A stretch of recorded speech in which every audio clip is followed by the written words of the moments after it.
Hello everyone, I'm Steve Chapman from Huddersfield Bid, and you join us today as we make a make-along face mask. We're joined today by Amy Gardner from Cal. Hello Amy. Hi. We're joined by Annette from Nationwide Building Society. Hi. We're joined by Sophie Patel, one of my colleagues from Huddersfield Bid, Hi. and Julia Roebuck from Upcycle Fashion. Hi. Hello, Julia.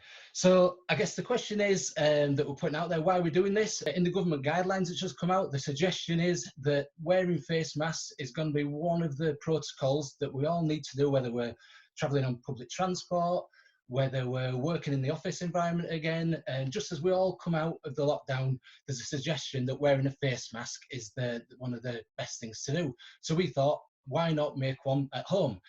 So I think, Julia, if I come to you first, I guess a couple of the questions that people may ask is, starting with, what would the best material be to use? Yeah, absolutely. So the best material is to use a cotton, either 100% cotton or a polycotton mix.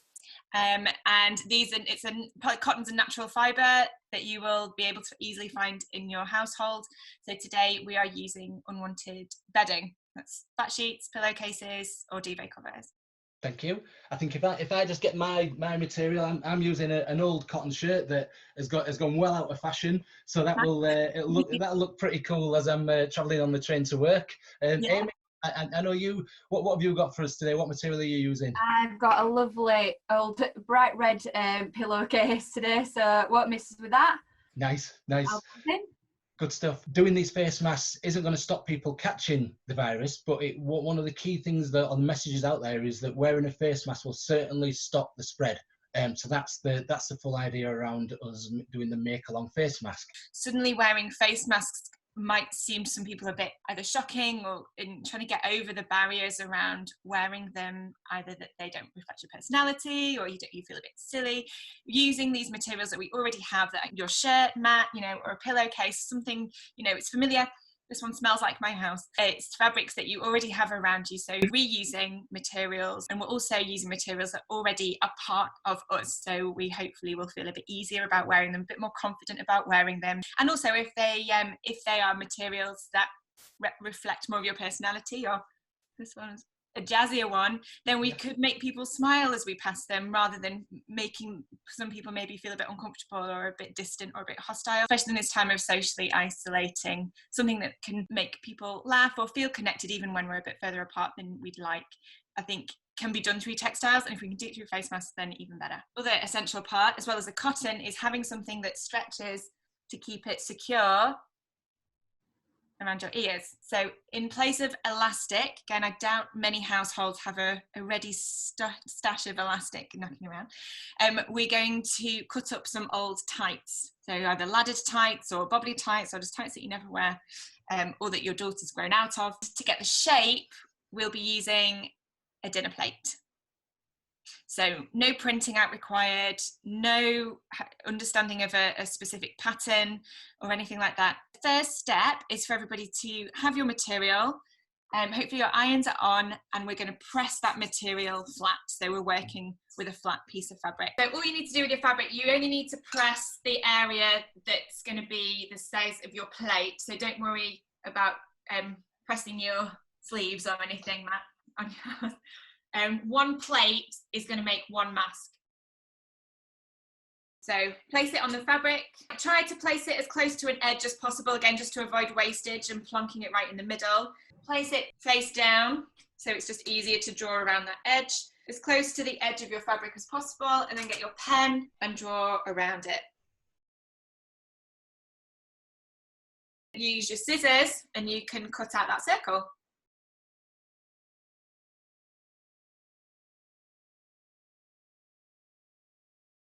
So when you've got your circle, what we're going to do now is we're going to fold it into quarters. Just at this point, again, from a sort of technical perspective, the outside curve is going to be the central point in your face mask. So to give it that shape, Imagine that's there a quarter of the circle. So just have a little think at this point before we fold it and cut it into quarters. Just have a think about pattern placement, if you do have one. If it's plain, you know, Amy, like yours is just red and plain, it won't really matter. But if you do have a bit of a pattern on it, just think at this stage, again, just as a visual, which angle you want that going into. Fold it in half and press so you've got a really flat fold. Okay, and then open it out and cut through that fold. And then put those halves one on top of each other in the same shape so that they're completely overlapping, and then just fold them in half again. So you've got the shape for your quarters. And again, press that fold so you've got a really exact line to follow when you cut for your quarters. So when you've pressed it and you've got that fold, then cut again, and then we'll end up with our 4 pieces, we'll end up with our quarters.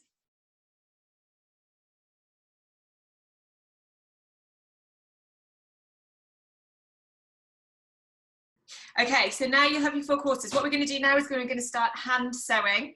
And again, just take a moment to just think about the design and how you're going to match them up. So if it's a plain piece of fabric, it doesn't matter, but if you've got a pattern or a print on it at all, what you're going to look for is you're going to take 2 of the quarters, and what we're going to do is fold them right side to right side and stitch along just the curved edge.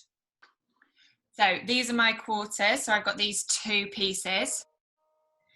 It's that curved edge that's going to be visible in my mask, so I'm going to make sure that those pieces are facing, so right side to right side. So the fabric that is going to be exposed. So you see the inside is all a bit mottled. That's the wrong side. The right side is the outside. Those right sides together. So all you can see is the inside on both pieces, and you're going to back stitch. Amy, tell us a little bit about how things are at Cal at the moment. Is it the swimming pools in that area that you work in? Yeah, so it's all the leisure centres in Kirklees. So obviously at the moment they're all unfortunately closed. So, and it doesn't look like it's going to be anytime too soon that we can reopen. So it's just obviously you know, finding things to do. I mean, we obviously had some things that we can do and get on with. You know, you've always got some things that you just haven't got round to sort of doing, and it's given us a bit of time to do that and obviously finish off some project work that we had to do. But a lot of in facilities like that, there'll always be some kind of maintenance to do and improvements. Yeah, absolutely. You know, the upkeep of the buildings, although the pools are not, you know, they're not heated at the moment because there's no one going to be in them. There's obviously the buildings have to be checked to ensure that, you know, everything's fine. We can't just leave them sort of as empty shells for the duration of lockdown. So yeah, we've obviously still got to ensure that the buildings are safe and that they're okay. And then we've got a number of staff who are actually working for the council now in various roles. Oh wow. So it's been a case of, you know, doing training and making sure that those staff are happy in the roles and keeping up monitoring with those staff, because obviously, you know, it's just keeping people in work, and also supporting the council as best we can. Annette, I know we're struggling a little bit with your sound at the moment, but how are you coping? Like, so you're at Nationwide at the moment, and how are things going there? Well, I'm at Nationwide, but I'm not working at the moment.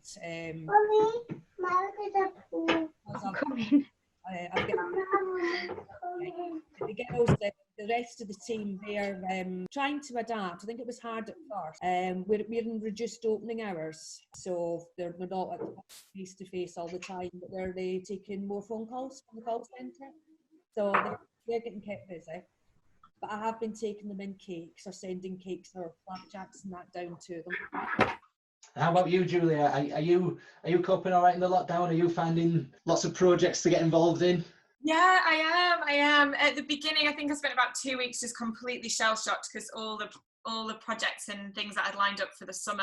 You know, I'd spent about 6 months working on to get them up and running, and then they all just kind of vanished overnight. So that was a bit of a scary couple of days. But then just kind of managed to shift focus really into thinking about other opportunities and to do more virtual stuff and to do more online content is something that I just never had the time to sit and do. And my other half's quite techie and likes rigging up cameras and lights and things, so it's been nice to work on that together. Yeah. And to be able to... Sorry, the troubles of Zoom. And have you found a shift in that trend? Have you found a lot of people starting to go and attend more virtual events now, that they kind of, that's becoming the new normal?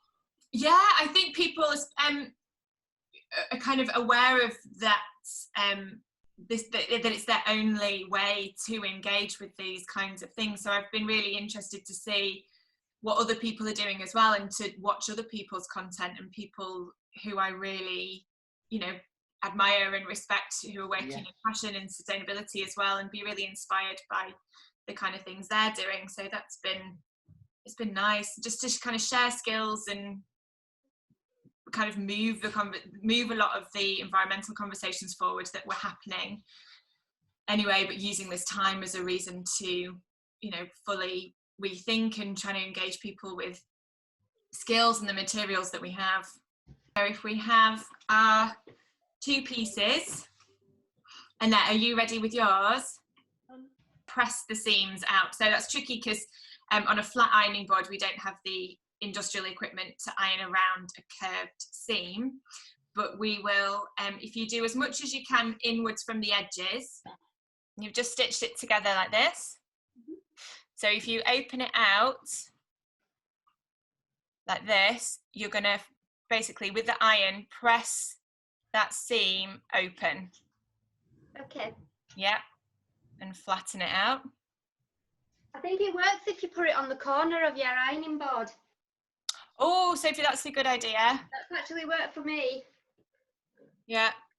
So then if you open up that seam and press it out all the way around as much as you can. If you're struggling, fold it in on itself so you've got the outside edge, and you can just press your edge down there.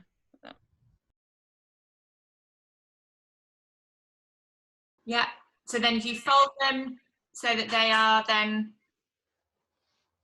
fold them back in on themselves and press them down so it's that outside edge. And we can move on to cutting our tights. There we go. So what we're going to do with the tights, I've got some here I made earlier. I'm going to bring this close up to the camera now so you can see. Work from the toe up, and you're only going to need 2 at this stage, but these are what we make, okay, just by slicing strips of tights and then pulling them so that they curl. And how wide do we need to cut them? Yeah, cut them 2 centimeters. Try and get them as flat sort of as you can, but it's not the end of the world. So once you've got your 2 pieces of tights, get your 2 folds.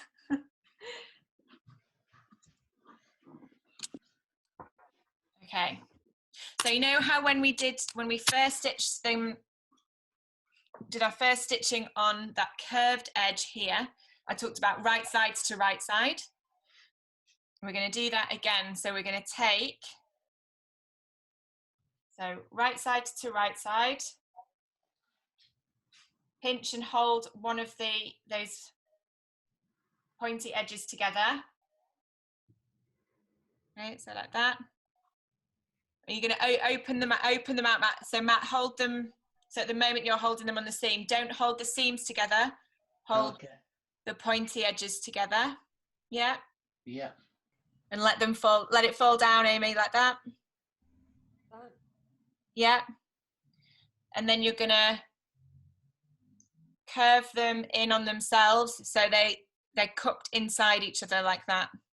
What we're going to do now is we're going to start sewing, and what we're going to do is we're going to sew all the way around the edges. So with that back stitch, sew all the way around, except we're going to leave a tiny little gap so we can fold it back out on itself and press it closed. And I recommend that you leave that gap at one of the edges where the seams meet. Okay, so we're going to go maybe about 2 centimeters this side of there, and that's where we're going to start stitching. And you're going to stitch away from the seam to that point. Okay, but into that point is where we're going to put one of our loops. Okay. Yeah.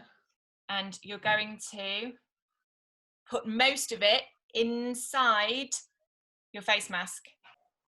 Again, if you've got pins and you're happy to pin that in place, or use a spare needle or something just to hold that in place while you stitch away from that central seam up to the point. And as you're stitching, when you get to the loop, you might just want to do a few extra stitches just to make it really secure. Good stuff. So there we go. That's the face mask tutorial. Thank you to Julia. Thank you very much. I hope everybody found that helpful. Thank you to Amy. Thank you to Annette. Thank you to Sophie. It's probably worth just finishing off at this point and saying before all this pandemic came and got us in the COVID-19, we were thinking about doing a networking event during lunchtimes for everyone that is involved and works in Huddersfield Town Centre, called Also Social, which I'll pass over to Julia to explain the technicalities of it. But all it was Also Social, spelled SEW, and it was an event for lunchtimes for people to come along, network, learn new skills, upcycle garments, learn new stitching techniques, and there's a possibility of us possibly doing that virtually. So Julia, I'll hand over to you a little bit more to speak about that, and then I guess people that are listening to this, if they want to put comments on the social media for anything that they'd like to see happen virtually around the Also Social, that'd be super. But over to you, Julia. Thank you. Yeah, fantastic. So it would be a lunchtime drop-in, but if we could do it virtually, a Zoom drop-in for people to learn some basic stitching techniques, to learn some basic garment mending techniques, such as sewing on a button or patching a hole in garments that you own, that you might have realised in this lock-in time that you're not wearing, and just have a bit more time to address the reasons why you're not wearing them. So I'd be really keen to get a group of us together virtually and see what we can do with our unwanted and unworn clothing. Super. Thank you, Julia. And thank you again for today's tutorial. It's been really helpful. I've surprised myself how easy it was. Well done, everybody. They look great. And yeah, hope you wear them and share the downloads that I'll do as well of the tutorial. Definitely so. Thank you. Thank you, Amy. Good luck at everything with Cal. Thank you, Annette. Good luck with anything nationwide. And of course, thank you, Sophie.